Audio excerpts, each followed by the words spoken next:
L'actualité à l'étranger, tout d'abord avec un drame en France. Une attaque au couteau a eu lieu ce matin à Annecy. Un individu a ciblé, a visé des enfants dans un parc près du lac. Le pronostic vital de certaines victimes est engagé. Le récit avec Isabelle Huizen.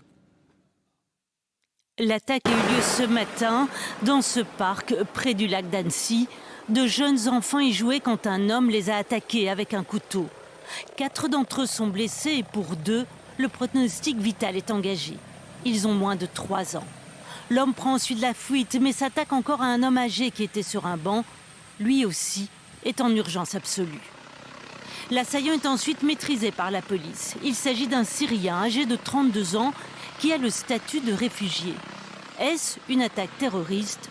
Le parquet est en train d'étudier cette question. Aussitôt à Paris, l'Assemblée nationale respecte 1 minute de silence. Et des députés s'expriment ensuite sur ce drame. Je veux aussi exprimer à ce stade ma colère devant ce drame qui touche une fois de plus, une fois de trop, notre pays. C'est une attaque contre l'humanité qui a eu lieu ce matin. Une attaque contre notre âme, tout simplement, où de jeunes enfants qui jouaient en dehors du temps scolaire se sont fait attaquer par un individu. Emmanuel Macron a lui aussi tweeté son indignation face à cette attaque d'une lâcheté absolue. Des enfants et un homme adulte sont entre la vie et la mort, a-t-il écrit. La première ministre, elle, va se rendre dès aujourd'hui sur les lieux. Oui, justement, sur les lieux à Annecy, nous rejoignons Annabelle Durand, notre collègue de la radio-télévision suisse. Alors Annabelle, quelles sont les dernières informations dont vous disposez ? Écoutez, on ne dispose pas pour l'heure de plus d'informations. Ce que je peux vous dire, c'est que la conférence de presse de la préfecture du département de la Haute-Savoie a été repoussée. Peut-être attend-il la venue de la chef du gouvernement français, Elisabeth Borne.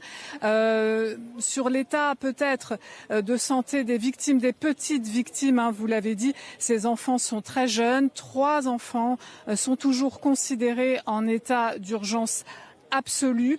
Le secteur a complètement été bouclé. Vous avez derrière moi des gendarmes, des policiers municipaux et les chasseurs alpins reconnaissables ici dans cette région par leur béret qu'on appelle une tarte. Et ces gens-là sont régulièrement sollicités pour des événements. Ici, c'est un endroit très touristique, très fréquenté sur la pelouse du Paquier, hein, juste derrière moi. À cette heure-ci, entre midi et 14h, vous avez régulièrement des enfants, des lycéens en pause déjeuner et même des gens qui sortent du bureau. Là, c'est désert, le secteur est quadrillé.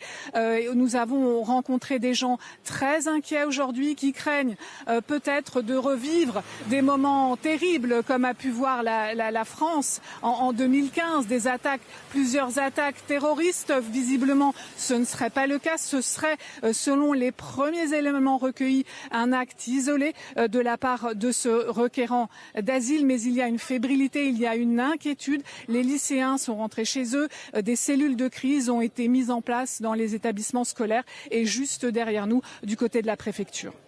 Merci beaucoup Annabelle Durand pour ces précisions en direct d'Annecy.